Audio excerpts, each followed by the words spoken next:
Welcome back to another episode of the Six Figure Creative Podcast. I'm your host, Brian Hood, and I'm here with another substitute co-host episode from Mr. Sexy Mark Eckert. How you doing? How you doing today, my dude?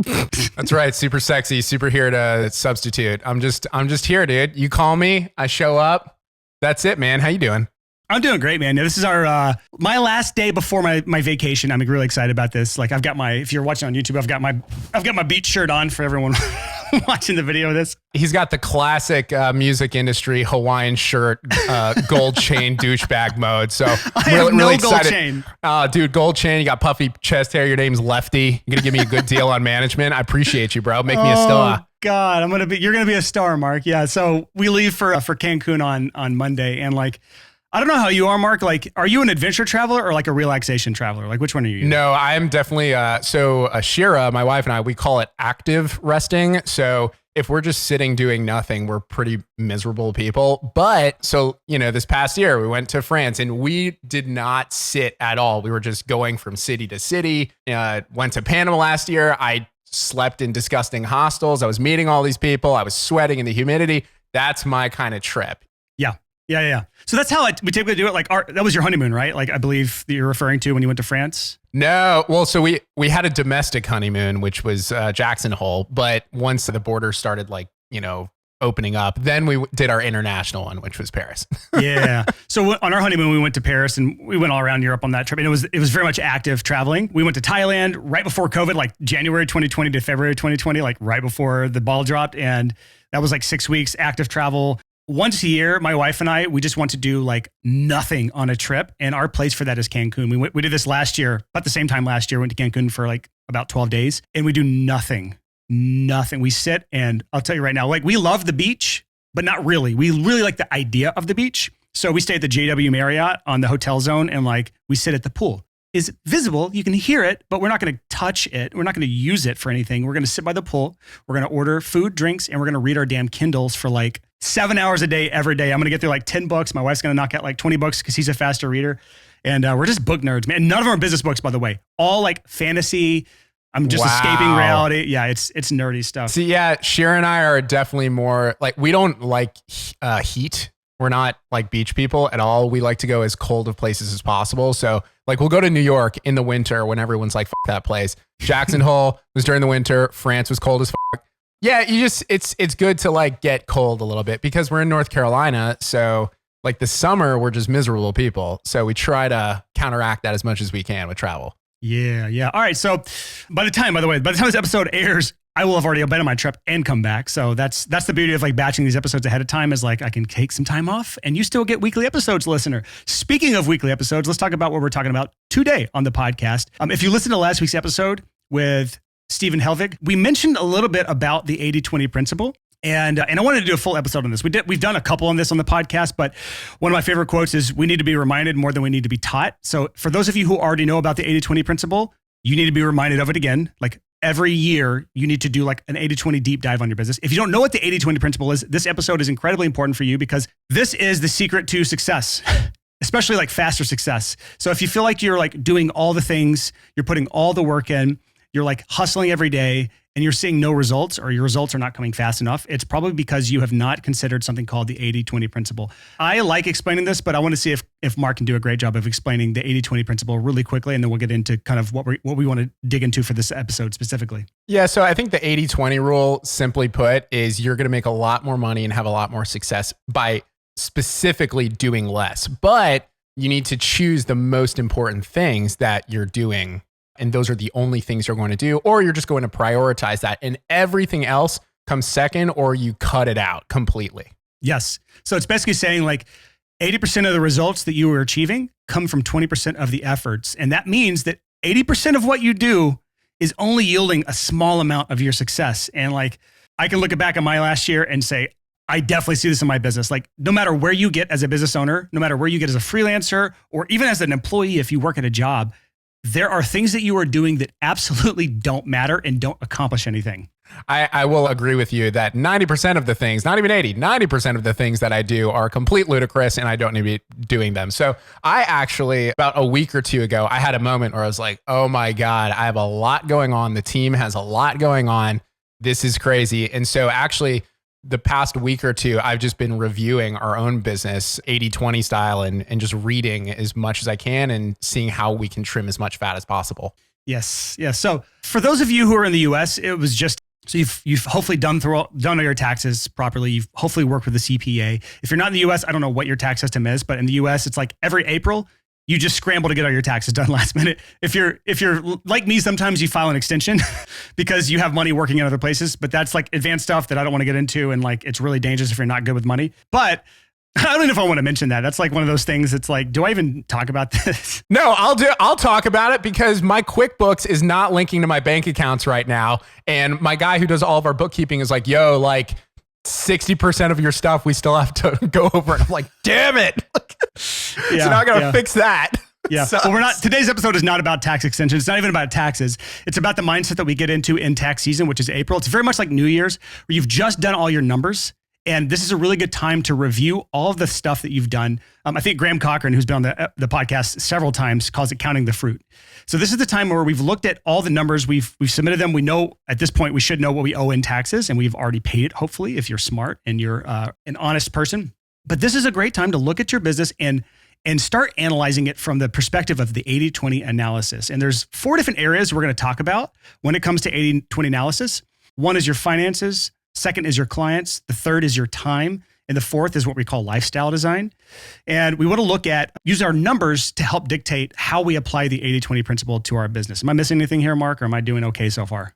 I think you're doing so beautifully, Brian. You're doing a really good job. That's why you're substitute co-host, is because you just feed my sad little ego. No, I don't have an ego. We all have ego. Sad, just sad. Sad. Sad. It's because I'm about to pay my taxes. That's why it's sad. Oh, well, you were about to say, yeah, it's time to go over all your numbers. No, it's time to be critical because you have way less money in your bank account. Yeah. All right, so let's talk about 80-20 finances, right? So when you're looking at your numbers for the last year, and you can do this in any time, by the way. If you're listening to this podcast in like September, it came out April, you're listening in September because you're binging through our backlog for whatever reason, which is a great thing to do. You can still do this in September. You can do this in January. You can do this in August. You can do this today, whenever you're listening to this episode. But look back on the last year of your income. And I want you to look at and see what services did this money, because this is the story I want to get into. Is I mentioned this on an episode recently. I did this analysis the first time, an 80-20 analysis on my services in 2014. It was after the 2014 tax year. So it was actually April 2015. And I looked at all my services and I found out that most of my income, like 65% of my income came from one service, but that only took up about 20% of my time. And then the other 80% of my time was spent on a service that only brought in about 35 to 40% of my income. And for those of you who are in the production and audio world, that service was full production, like tracking, editing, having bands live with me. It was not an easy service to do. And so what I realized is that like, if I actually cut out that service, full production, like lodging bands, tracking, editing, this freed up so much more time to double down on the service that's bringing in the most of my money. And not only that, Mark, I don't know if you've done this in your business recently or ever. I'll explain it. Yeah. Yes. I see the look on your face. That's why I like doing video calls like this. Cause like, I really want to say something. What happened was the year after that, or which is 2015, when I fully cut out tracking and editing and full production in my business, that service it's actually several services, but you can call it whatever you want. When I cut that out, when I stopped recording bands, my income doubled that year and I worked less. And that's the beauty of doing the 80-20 analysis on your services, specifically to where your money is coming from versus the time that you're spending on it. Mark, tell your story or whatever you wanted to mention there. Yeah. So I think the funny thing about that is, you're saying, all right, Mr. Creative Person or Mrs. Creative Person, go in and see all of your money and all you've made and see where you made the most money. Well, the thing is that if you're earlier on, it's like, well, I did some of this, I did some of that. Where did I make my most money? Because it's kind of all over the place. Because a lot of times if you're freelancing, you're doing a lot of different services. What I do and what I've always done, and this kind of ties into what we're last going to talk about lifestyle design, but I literally list out all the different services I did that year, all the clients I've had, all the people I've worked with, all the scenarios. And then I literally just go down that and I see which one of those things annoys me. It just pisses me off. I'm just annoyed about it. And then I cross it out and I see what's left. Like that's what I do all the time. Like I just did that. And there's a few projects that we had this year that I lost sleep over. It annoyed me. Yeah, it might have made a lot of money long term, but the amount of effort that I had to put into it, why the fuck am I doing this? Like, I'm doing this so I can have a good lifestyle in the music industry. This is fun for me. Why am I going to deal with, that's not the point. You know what I'm saying? So yeah, I just cut all these people out and all these projects out, and then I move on. It's good. Yeah, so I mean, honestly, you kind of like put all four of these areas into that bucket. So I love the idea, and we didn't actually talk about this before the episode when we were playing this out, but like just listing out all of the things, all of the clients, all of the services you've gotten. In some cases, all of the software you're using, if you really want to dive into things, because we're going to talk about expenses in a second. All the software you use, or any expenses you incurred, all the things you purchased. Oh, well, the thing is, you're working with human nature. Like, you're going in, this is like, yeah, I really have my shit together. I'm just going to write out, here's my profitability score, here's my Google Sheets. And I'm just like, I'm fucking annoyed with all these people. Goodbye. And that's how I work. Yeah, I mean, honestly, so we can kind of bounce around this list, but the 80-20 of clients, when you cross this off the list, you're essentially firing a client. So we should probably just to jump into this part, because this is a little later in the episode than I planned, but I can already tell this is not going to be a linear episode. We're just going to bounce around, but that's okay. We probably should have 80-20 the outline before we started, but you know what? I'm so sorry. It's okay. Firing clients. Let's talk about this. This is an area that can save so many freelancers if they'll do it, but most won't because of multiple reasons. One is they don't want to let people down, or two, they're just so hurting for cash that they feel like they have to do the work. But when you're firing a client, Mark, how do you go about it? And I'll talk about my approach and what my wife recently did when she fired a client. Yeah. So I think, I'll say, just blatantly, we fired a pretty massive client a couple weeks ago. Really, really great people, good company. When we took them on, we thought that it was going to be a very, slam dunk scenario. It was mutually beneficial, et cetera. And, as we kind of progressed, there were a lot more needs that were not originally discussed. There was a lot of alternate communication. And the biggest thing is they just didn't really want to follow how we go about our business. And we've created a system so we are profitable, so it's low stress for our whole team. A big thing as you grow is ensuring that your team does not get burnt out.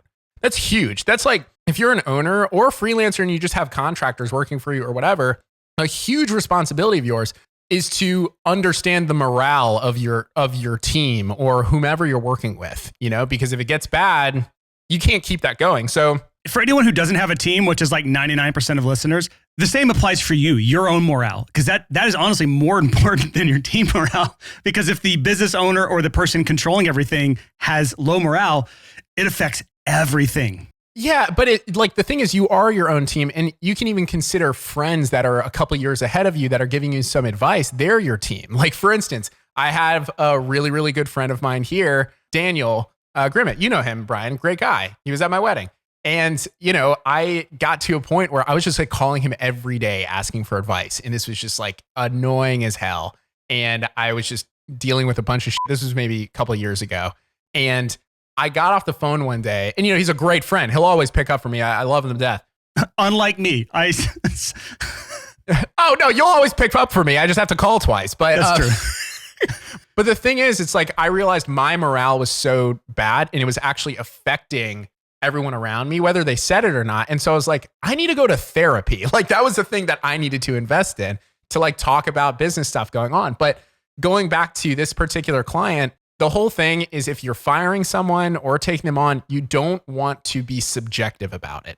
If you are leaving a relation with a client, the biggest thing that I learned from some of my mentors were, don't speak subjectively. Don't say, you did this and I feel this way. You did that and this affected me. No, it just says, or what I wrote was, hey, so-and-so, really big fan of your company. It's very clear early on that there's a lot of things that have made this very clear that our systems are not working well together. We're trying to like bridge the gap or whatever. And there doesn't seem to be a way in which we can work. So for your benefit and for your team's benefit, I don't want to waste your time. We respect you. And we think we should cut it here before we're too invested, because I care about you all. At a later date, we may be able to service you, but not right now. And that's a very, it's a little subjective, because I am saying, we do care, but the main thing is like, it's not working, and it's for your benefit financially that we don't work together anymore. You know, so it's not like a fuck you, get out of here, I don't like you. You never want to give anyone a reason to talk shit about you ever, because everybody knows each other. Yeah, I think this is a better way of putting this would be breaking up with a client, not firing them. I feel like firing a client just sounds so negative, but some of us, not all of us, but like I feel like some people have been in a relationship where it was just best for both of you if you split up, and you could have an amicable split. It's not always the case. Sometimes it's brutal, but at the end of the day, like it's best for both of you if you split things up. So writing this list down of all your clients, all your services, where your incomes came from, softwares you use, and marking off the ones that piss you off, as Mark says, or make you angry or frustrate you. I think it's easy. Yeah, it is. We talked about crossing off the list of services. Like for me, full production, tracking, mixing, like that. Recording bands in my studio pissed me off. So I literally fired that service from my life. I broke up with it forever, and I haven't recorded a single band since 2015. So early on, when I first moved back to Charlotte, I had a studio in my parents' basement. And until I had like a good client pool, I was actually teaching drums and piano. My mom taught piano. I talked about this on the last one, but she kind of showed me the ropes, and it was really easy for me to get a good income. And so there was this one mom of a student that I needed to drive to them as 45 minutes, but I really needed the money at the time.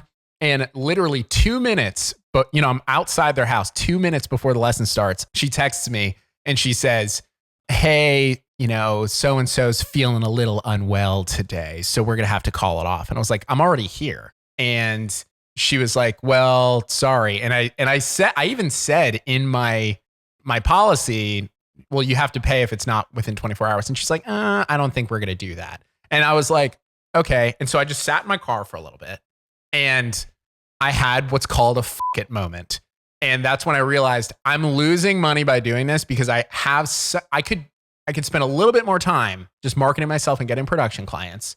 And so I literally just made the decision. I was like, I'm going to put myself in a chaotic situation. I called up all of my clients, all of my teaching students, and I said to their parents, hey, I'm not teaching anymore.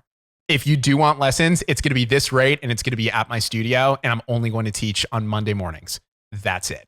And so literally that night, I lost all of my students, and I had to figure it out. And I did. So sometimes it's about having a fuck it moment too. I don't suggest that all the time, but occasionally it's not a bad idea. Yeah, taking an emotional moment where you're like pissed off is not the best time to make decisions. So I like your story, but I don't know if I would suggest that. It was logic based because I was losing money, and like I did have all my financials, and it everything made sense. I just felt desperate for some reason, and I wasn't. Yeah, so honestly, I had a similar situation happen to me in 2009. This is the first time I ever had someone cancel last minute. They had booked up a week of my studio time, and they canceled last minute. And so I lost out the entire weeks of income, like, which sucks at the time. Like it wasn't a lot, but it was money that I was missing out on. And instead of like just quitting or firing all my clients at that point and saying I'll only work this time, I did something that I think is also worth talking about when you have clients that piss you off, and that is your boundary issues. So what I did was, as soon as I had that issue come up that pissed me off, instead of blaming it on the client, I first wanted to do what I now call extreme ownership, which is a book from Jocko Willink. That's a great book. Yeah. I didn't know it at the time. It wasn't even out at the time.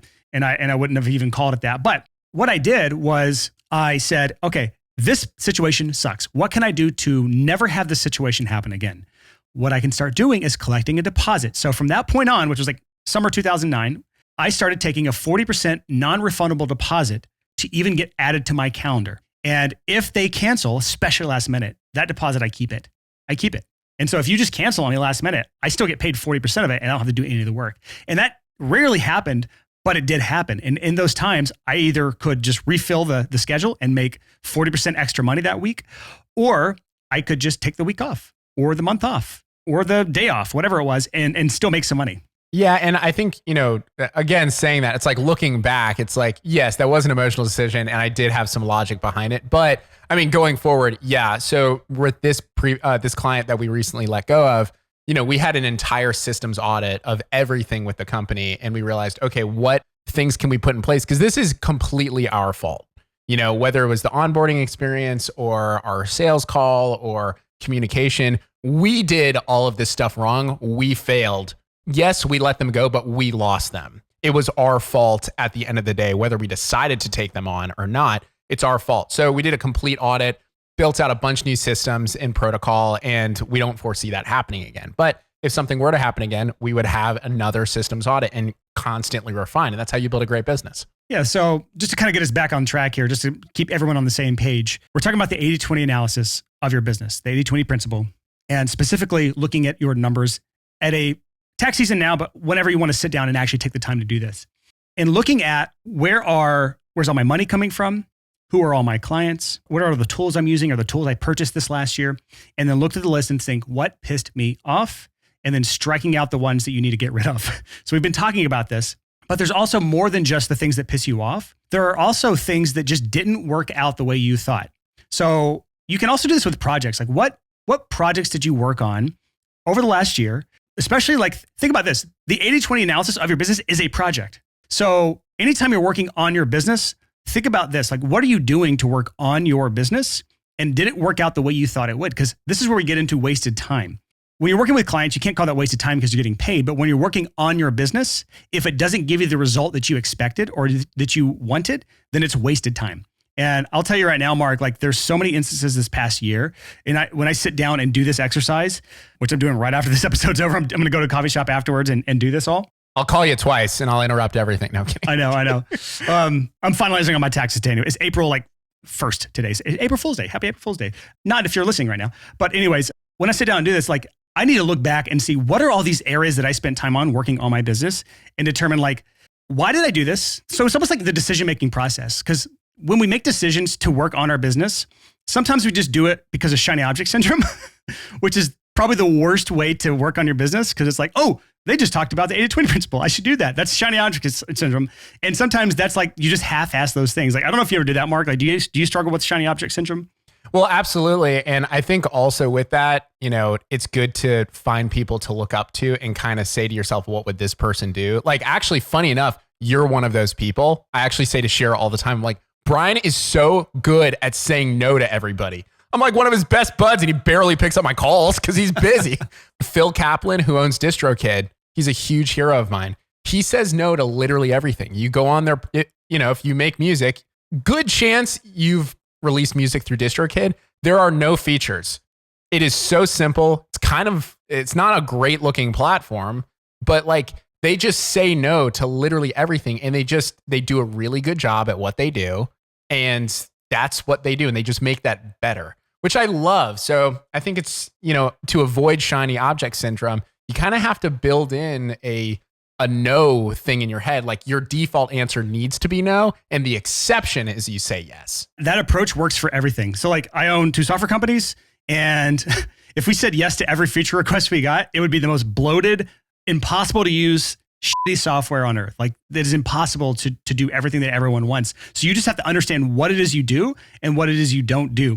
And so like when you're working on your business, going back to the 80-20ing your time and the projects you worked on in the last year, meaning working on your business, understanding that like when a new shiny object pops up that I want to do, I need to by default say no.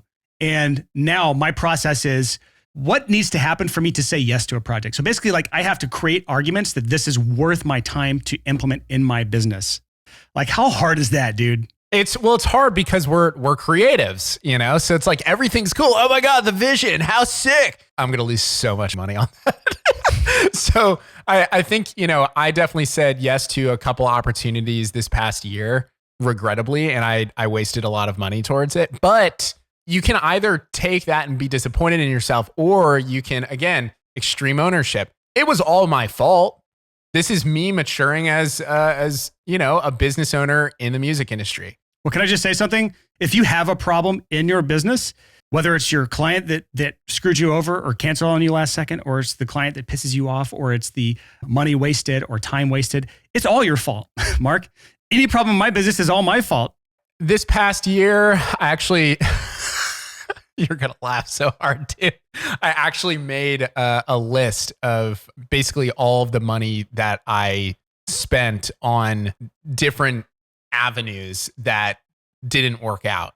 And it was a little north of like 30 grand or so. And I definitely learned, but a lot of it was tech related. That's just inherently expensive. Like we needed to build out more tech in that pitch for licensing, and like it cost like 15 grand, and literally into it, I was like, this is not the direction we want to go in. So I canned the whole thing. But I learned so much from that, and I've saved probably just so much money in the future. And the same thing with like anything. I mean, you could work with somebody who's ghost producing for you, or hiring an assistant for photography or whatever. And you're going to learn pretty quick. Maybe that was the wrong person to help me with a project, or you're going to spend on Facebook ads and realize you didn't do it right or something. And, these are all lessons. The point is you don't do it again. Yeah. Sometimes this is just the cost of learning the lesson sometimes. It's not like, okay, when we talk about the 80-20 principle and all the things that piss you off or had no ROI for your business, all the expenses you wasted or the time you wasted or the clients you need to fire, like all of this stuff is inevitable. Like no matter where you are as a freelancer, as a business owner, as an employee, as a husband, as a whatever you are, like in all the areas of your life, you will encounter issues at every single level. You can always do the 80-20 principle. So this episode, when we do it again next year, it will still be relevant and it'll still be something you need to do again and again and again. So don't feel like you can just avoid these problems. Like when you lose $5,000 on Facebook ads because you wanted to start testing it out, that's just the cost of learning Facebook ads. Like there are ways to mitigate those risks and stuff, but sometimes we just have to learn that, oh my God, I suck at copywriting. Oh my God, I suck at building out funnels. Oh my God, I suck at this. I suck at that. I suck at understanding how the algorithm works. Like that's just one example. Or I started to do a new service in my business and it flopped. I thought it'd be fun to do, or I thought it'd bring a lot of income in, and it absolutely flopped. In these situations, this is just the cost of being a business owner. You have to experiment and be okay with failure, but also learning from those failures. And that 30 grand you lost wasn't necessarily completely wasted, although that doesn't mean you should have said yes to the project. So this is the balance we make between being free to create and experiment as a business owner and understanding when we need to say no and 80-20 everything. Yeah. And I think with shiny object syndrome, there's a balance, and I think it's a constant. You're never like, if you say no to absolutely everything, you will miss out on opportunity. And, maybe someone ends up doing a way better job than you because you're so busy saying no to everybody. So like you can't adapt to what, clients may need if you say no to absolutely everything. So I try to look at it as not, it's kind of like course correcting. And I think, kind of talking about time and lifestyle design kind of in this episode, it's about course correcting to make sure that you're within how you want this to work and you're not just overwhelming yourself unnecessarily. I think would you agree with that?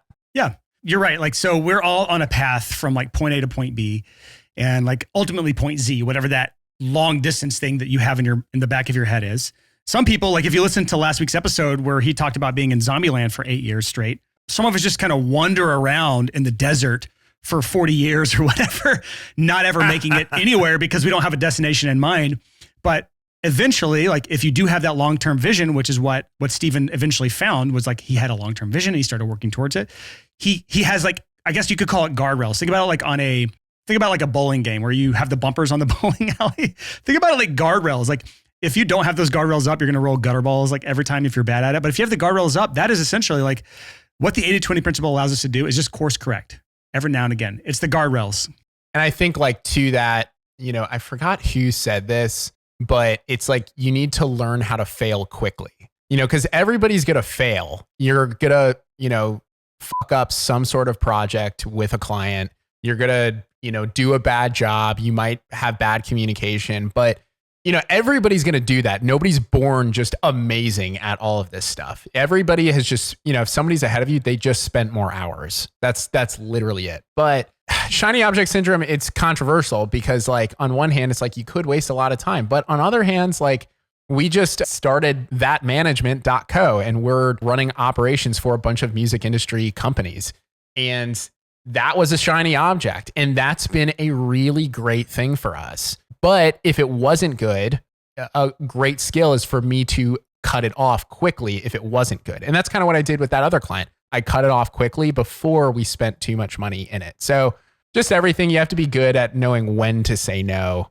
Default no immediately. An exception is yes, But once you do say yes, you also reserve the right to eventually say no if it's not good and you want to do that quick. So we talked about 80-20 analysis of your finances by looking at your incomes and your expenses. We talked about 80-20 analysis of your clients by looking at which clients pissed you off and which ones you need to fire or make adjustments with boundaries. We talked about the 80-20 analysis of your time to figure out where your time has been wasted. And honestly, even more important, why you wasted the time on that in the first place. So it's almost like readjusting your decision-making abilities or what frameworks you use to make those decisions so you're working on the right thing and hopefully not having shiny object syndrome pulling you towards the wrong things. I think to kind of wrap this up, we should talk about the 80-20 analysis of lifestyle design, because I'll tell you right now, like, I do not build this business to just be a business owner. Like, I have multiple businesses, and while there are seasons where I'm busy and I'm working on them a lot, ultimately your business should be designed to serve you. As a business owner, as someone who's making money doing what we do, we're not a charity. We're not a non-for-profit. Even if you love what you do, it still should be set up from the ground up to serve you and the life that you want.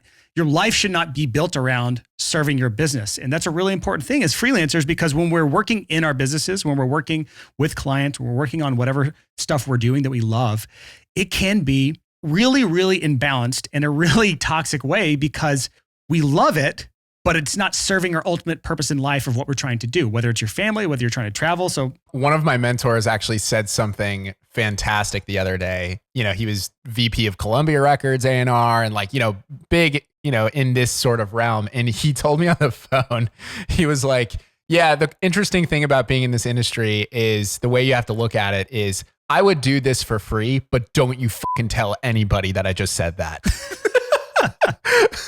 And I love that because it's true. It's like, yeah, if this, I would be doing all of this for free. Like, I love running that pitch. I love developing artists. Like, I love all of this, but don't tell anybody I said that, you know, because it is fun, but you're building a business to support your lifestyle and your dreams. Now you have to help people too. That is the byproduct. Like, being able to accomplish the lifestyle that you want, a byproduct of that is you are helping a lot of people. I think a lot of people, you know, who cares about money? Brian, you and I, like, we don't give a shit about money. We're building something that ultimately helps people and supports the life that we want to live. Yeah, I mean, I'm not going to pretend like I'm some saint who doesn't care about money. Like, money serves. Same. I mean, yeah. But it's not the thing that it's just drives a tool. Me. Yeah. So you were talking to Brandon Brown earlier, who's been on a couple episodes of our podcast, and he was telling you about something like the 4 columns in your life. Can you talk about that for a second? Because that's an important thing with lifestyle design. Yeah. So Brandon is a really good mutual friend of both of ours. I lived with him for 2 years. Yeah. Yeah. And that's how I met Brandon. It was through you. We were hanging out. We went to, okay. Well, anyways, Brandon and we backpacked in Panama during COVID because it was the only place we could fly to. And our Morocco trip got canceled last minute and we found a flight for like $300 to Panama. So we took it. So anyways, traveling around, we were on this flight from, I think it's called Puerto Vallarta back to Panama City. Really small plane, smelled like feet, bumpy, but he opened up his book because I consider him a really great friend, but also a mentor of mine because he truly lives the lifestyle that he wants. And I just really look up to that so much as a business owner. And he showed me his notebook and he was talking about your life should have 4 columns in it. And those are your 4 big priorities in your life. Like, what feeds you both creatively, but just everything in life, what nurtures you. And I actually have to review mine, but you know, I think when I filled it out, it was creativity and you know, kind of business goes along with that. Travel. I love traveling. It always nourishes me. My close relationships with friends and having a good community. Those were the 4 things that were extremely important to me. And music falls under creativity, business. I kind of look all of it as one, to be honest. I would assume you kind of do too. It's just business is creativity. Anyways, but what he said, and he had his 4 columns. And the idea is those 4 columns keep the roof up. You know, there's no stress because you have those 4 columns. Well, if you lean too much into one of those columns, you know, things get unbalanced, the roof starts to fall. That's when you start feeling kind of crazy. So, you know, he was explaining we had pretty similar columns. And if I'm too focused on the business and everything, you know, I start getting really stressed out. And it's like, wow, I haven't traveled for a while. Wow, I'm not feeding my close relations. Wow, I'm not, you know, in my community hanging out with a bunch of people and, you know, chilling at dive bars, just meeting new people or whatever. I thought you were going to say chilling at Chili's for some reason. Chilling at Chili's, dude. I'm not going to, that's one of my columns is Chili's TGI Fridays, bro. But, if I'm traveling too much, then, and that's all I'm doing, then maybe I'm not being as innovative on the business and I might not feel as creative and I'm too relaxed and I kind of get bored. If I'm only focused on my relationships, well, maybe my business and my personal endeavors and travel can be hindered from that. I think the point is that you need to be aware of what are the 4 things that truly nourish you as a person. And with that, how can you build a life that supports those 4 columns? And if you're ever feeling unbalanced, typically it's because you're too focused in one of those columns. One of the best things that I've ever learned, I'm so thankful for Brandon. He's just such a good guy. I really look up to that guy. Yeah. I need to do that exercise. Like I remember Brandon telling me about this when he was actually working with like a mentor of his own who kind of helped him with coming up with all this stuff. I think it's Lonnie May. He wrote, I think Red Shoes Living, I think is the book that he wrote. I think I don't know. I can't vouch for the book. I can't vouch for the author. All I know is I remember Brandon telling me about this and like, this makes a lot of sense. But I definitely know that like, while I have an idea of what those columns would be in my life or pillars, if you want to say that instead, it's really good to have those front and center. Because when it comes to lifestyle design, I'll tell you right now, like the last year, I've focused way too much on business and not enough on some of the other areas of my life. And I feel that imbalance. I feel that stress and I'm working towards getting out of that. So it's good to keep lifestyle design on the forefront because again, we are not created to just work. Like whether it's on your business or on a day job, we're not created to just work. There's more than life than just work or just business. So it's important that when we're doing the 80-20 analysis of our businesses and our lives, which there is a lot of crossover there, that we have the design of our life at the forefront of our minds. Because if you don't, you will essentially put all the eggs in the business basket, be miserable. Yeah. And another thing that I failed to mention is he had a list of people, like straight up, just like the people that were most important to him. And that list was very small. Brian, you and I were both on there, which is sick. But nice. But you're on my list. Brandon's on my list. And just keeping that, I mean, they're small lists. Like there should not be a lot of people. I'm very extroverted. I have a lot of acquaintances, a lot of friends, but I had to make my list very small. And I really just focus as much as I can on those core people. And that's kind of 80-20 ruling, your personal life too. And that has actually been so beneficial for me because again, I'm very extroverted. I always feel very, very like I have a lot of pressure to reach out to so many people. And that's just, I like people, everyone's really interesting to me for the most part. And so limiting that, I can actually kind of get deeper into friendships that I already have. And it's kind of like going deeper versus wider. It's been really nice for me. And I heard something similar to this where they're talking about creating just a small list of people that you like really, really love and care about and only allowing those opinions to affect you. Like, so just for example of like, if you have a lot of people in your life, family, whatever, it's good to have a small list of people that you trust with their opinion because everyone's going to give you their opinion, especially as a new business owner. Everyone will give you their opinion of why it won't work or why you're going to fail. They're just going to give you whatever skewed perspective they have. And if they're not on this list of this small but mighty list of people that you trust, people that you know that they have your best interest at heart, then their opinion 100% shouldn't matter to you. Only let the people on that list opinion help you guide what your decisions are made. Well, because let's be honest too. I mean, since we're talking about personal life, as you move further in your career, yes, you make a conscious decision to make your circle smaller. It's like keep your network big, keep your circle small. But like also, I don't know if this has been for you, but like I have my cards a little closer now because a lot of people who reach out, not always, but like there's a lot of people who don't have my best interest and they just want something. And it can create a lot of, I like helping people, but it can create a lot of pressure and, it can get a little bit lonelier too. So it's nice to have those really important people around to kind of keep you grounded. Yeah. Yeah. This has just been like a 6-year long con with me and you where I'm trying to get you into my multi-level marketing scheme, my pyramid scheme. Well, just so you know, we have a news site. It's called... It's called creativemlm.com. No, don't even go to that site. I don't know if it's a real thing.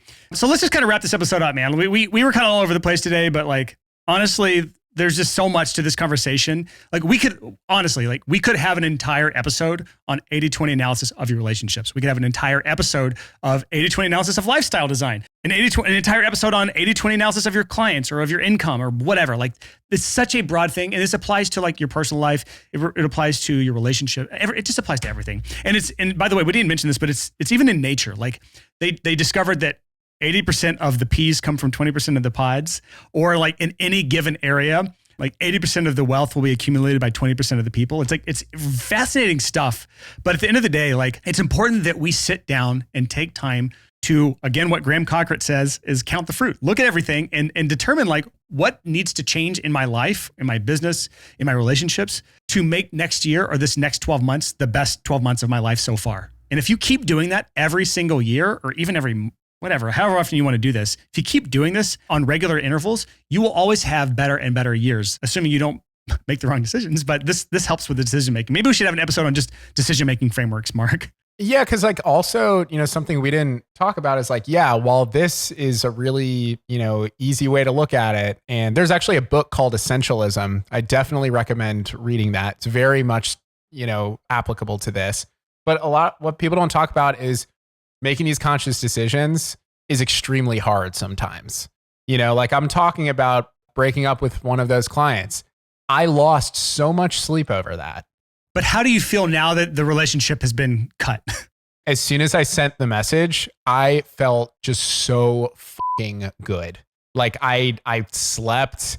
I was in such a good mood. Everybody thought I was a hippie the next week. And I was like, wow, this was really affecting me. And so these decisions aren't easy, but once you make them, and you don't owe anybody anything unless, it's a child that if it's your kid or your relationship or something, you have the power to build your business the way that is the best for everybody involved.